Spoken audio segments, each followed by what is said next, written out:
Hi and welcome to Migi's Musings. So I just got off of work and I thought, oh, this would be a good time to check on some plants that I chopped and propped or, repotted to see how they're doing.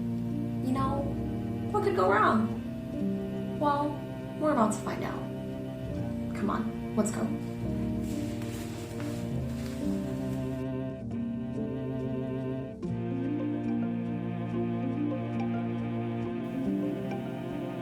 Okay, so I'm gonna speed through this. I'm basically untangling the roots here and just trying to see how much moss I can get off. I hate sphagnum moss. I just think, well, because I grow most of my plants in leca, and so if I'm rooting in moss or if I get a plant that's been rooted in moss, I just find that it holds way too much water if I don't take off a lot of it.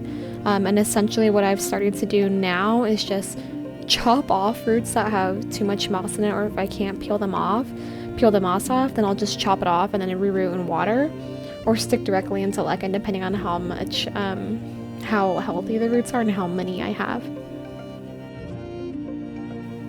I've also found that if I'm going to root something and if I don't just root it directly in water, I'll root it in perlite, and that's just an easier transition also from rooting into leca. And even if there's perlite on the roots, it doesn't matter, I mix perlite and leca together, it's fine.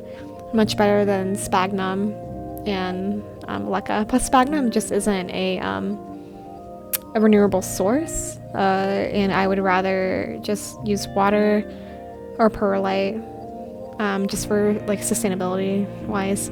I just think it's messy too. It's probably an unpopular opinion. Sorry.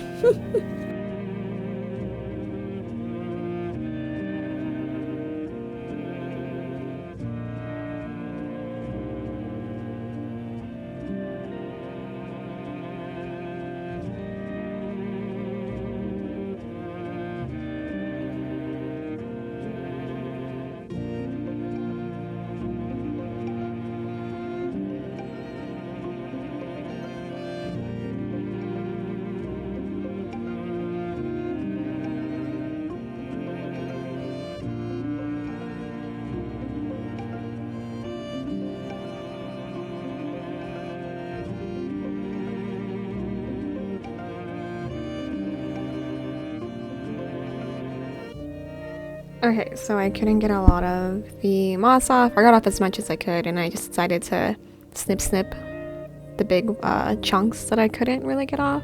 I'm not worried. There's still some good roots there, and I'll just probably pop that baby in some leca.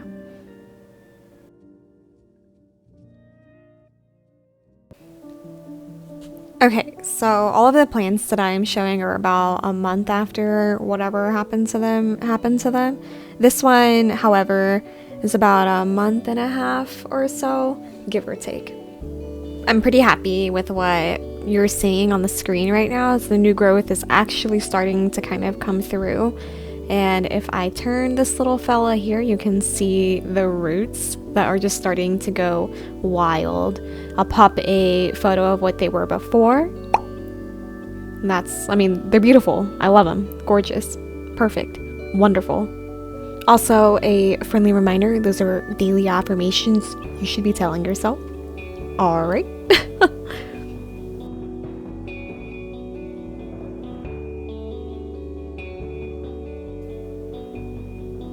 Okay, so here I'm just going to speed through. I'm doing the same exact thing with a gloriosum, a little baby gloriosum that I have.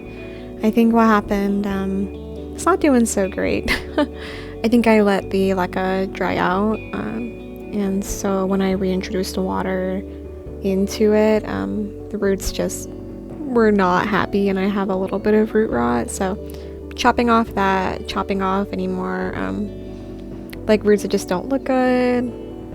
It kind of had a funny smell to it. Not happy about that. Anyway, and then that's it. I'm gonna put him into this little pot. There's like a white pot which I can monitor the water better because it has a little clear, like a window, I guess, on the bottom of it, and make sure that it doesn't dry out. And try to rehab this little guy.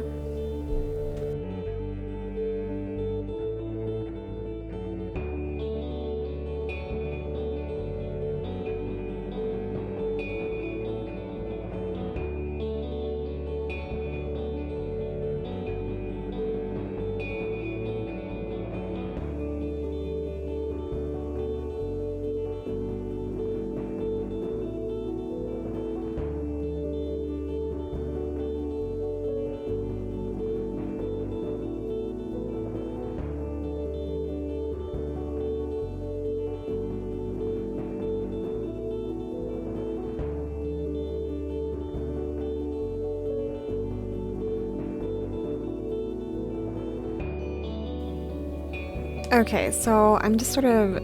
She's naked, alright? She's naked. She lost some leaves. She's losing this one. Lord knows what's happening with her. I mean, yeah, there's new growth. Okay, cool. But at what cost? At what cost? Okay, here is where disaster sort of struck. I spotted something that I think are spider mites, which would probably explain why she lost so many leaves and why she currently is hating life, and why her growth is pretty stunted. Yeah, so you can see the top right. I think those are spider mites. I think those are spider mites. Now, I've been battling these little poop heads for a while, and I think we're gonna have to pull out the big guns. We're gonna pull out the big guns. Okay, welcome to the quarantine zone. This is a bathtub. Don't look at it. Oh my gosh. This is where plants will go to get treated. I sprayed him down with some, I'll show it right here. It's this, insect control home and garden. I've heard it's really good for spider mites, probably because this active ingredient is mostly sulfur. We'll see. I used it actually on this guy, and he's kind of spider mite free now. I think. I'm not really sure. I think so. I'll have to take a closer look at him. What I think I'm gonna do actually is I'm gonna take him out. Not today.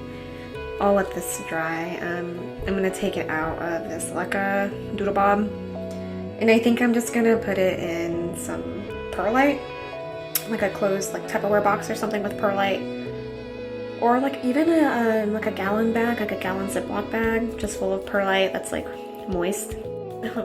And that will hopefully encourage root growth. I mean, he's not doing terribly because we do have that. Sorry, we do have that new growth there, and also he has a new growth point here. He's reaching for the grow light that was, you know, if my hand is the grow light, you know, that was right here. So that makes sense. I'll probably do that tomorrow. I'm not gonna record it. I'll just take photos and then update y'all in about a month with how that little fella's doing. Hopefully he's still alive. Hopefully. Okay, so with this little fella, I just decided to chop and prop all of them essentially. Currently living in soil. I'm transitioning away from soil. So chopping this, putting them into water to root, and then once they have enough water roots, I will transfer them to Leca.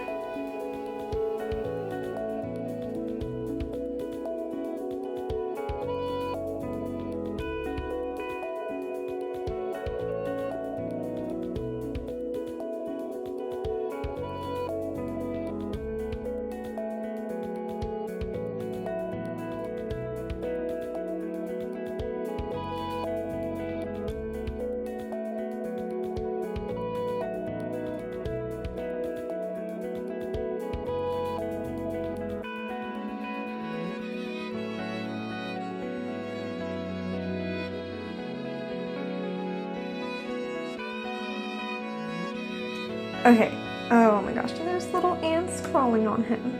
So, philodendrons especially will have extra floral nectaries, which will attract, it's basically like little sugar, like sweet sugary sort of droplets on him that plants produce to attract ants, to help them fight off pests. And I can see like an ant crawling on there. What I'm gonna do is rinse off all of these micans, and I'm gonna put them back into water to prop some more. They have pretty good roots. So this is a different plant. It's my Syngonium mojito. Wait, Syngonium aurea. Wow. His roots are growing, which I'm excited about because I had to chop them a bit, and I had to chop off one of his leaves, which you can see down there. His new growth. He's growing. So I'm gonna leave him in water also to continue rooting. Because now I'm worried that, you know, maybe these plants have spider mites too. What I'm gonna do is I'm gonna spray them down. Well, I'm gonna rinse them off, And then I'm going to spray them with Azamax also. And then let them continue to root up. There we go. Let's do it.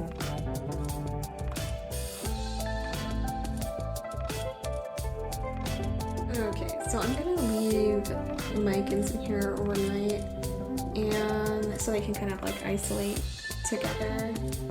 What I might do actually tomorrow is bring in a grow light from the plant room into the bathroom temporarily, just so that way I'm not leaving on like my bathroom lights all day, and instead I can just have a designated grow light for these plants.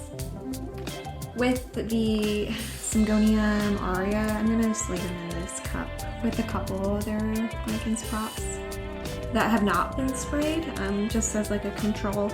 You can see the extra floral nectaries there. What they do is, when you don't wipe off your leaves, is they make these little like spots on your plant, essentially. There we go. Ew. That's it. Look at those roots. Looks pretty good, actually. I'll put a couple drops of rooting hormone in here, just to kind of get them going again a little bit. Alright, and that's gonna do it. Until next time, please like and subscribe if you enjoy this sort of content, you know, just want to join me on my houseplant journey. Thanks, and I hope you have a really, really super duper day. Bye!